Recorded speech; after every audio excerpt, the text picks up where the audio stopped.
What's up guys, it's Ivan, and on this channel I provide tips, tricks, advice, and strategies for your graduate school applications. So if you are new here, consider subscribing.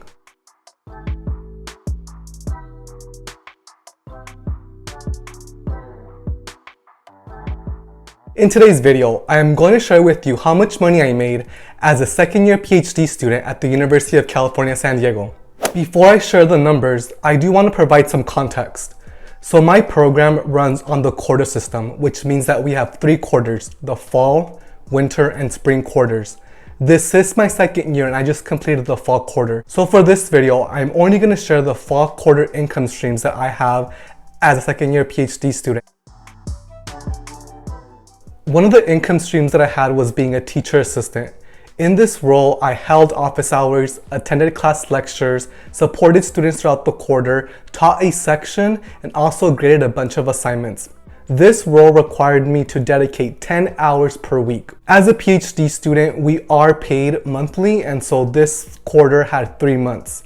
So per month for being a teacher assistant, I made $1,236.52. And that's after taxes. I took all this information from my pay stubs. And so I made that for the October month, the November month, and the December month. So in total, for being a teacher assistant, I made $3,709.56. My next income stream was being a graduate student researcher. This role entailed me conducting research for a program that I've been working with since last year. And so really what I did was dedicate 10 hours per week on a needs assessment. So I conducted interviews, I transcribed interviews, and last quarter in the fall quarter, I analyzed those interviews to provide and looked for emerging themes. And so that was my role and my job for the fall quarter. So for 10 hours per week and on a monthly basis, I earned $889.83. And that was for October, November, and December. So in total for 3 months, I made $2,669.49 by being a graduate student researcher. My third and final income stream was a stipend I received from my department. So I am in the Education Studies department, and my funding package is a little bit interesting. As a PhD student, I was offered a minimum of $21,000 for 9 months every year. And so the package that included that was for me to either be a teacher assistant or conduct research and get paid. And if I did not make $21,000 for 9 months with those 2 jobs, then the department would pay the difference to make up that $21,000.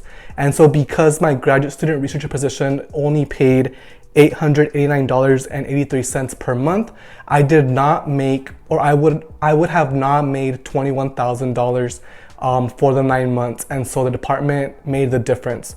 So for the stipend, every month I received $375, and that was for the October, November, and December months.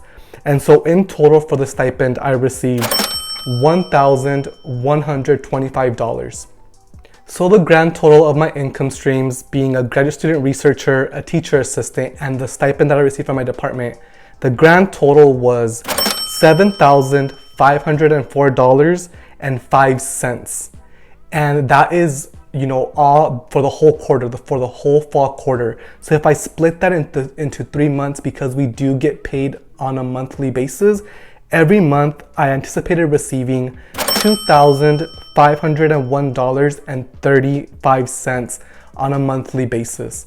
And this money I should be using to pay for my living expenses. So whatever includes living, mostly it's rent, groceries, and miscellaneous items. This money is dedicated for that. My program funding package is structured in a way that I have to work at least 20 hours a week in order for me to receive tuition remission, which means that they will pay for my tuition, and as a full-time student, which means that I will take at least 12 credits. So because I do work 20 hours per week, as part of my funding package, I do receive free tuition, and this is in-state tuition. So I had to become a resident of California in my second year in order for me to receive a fully funded package.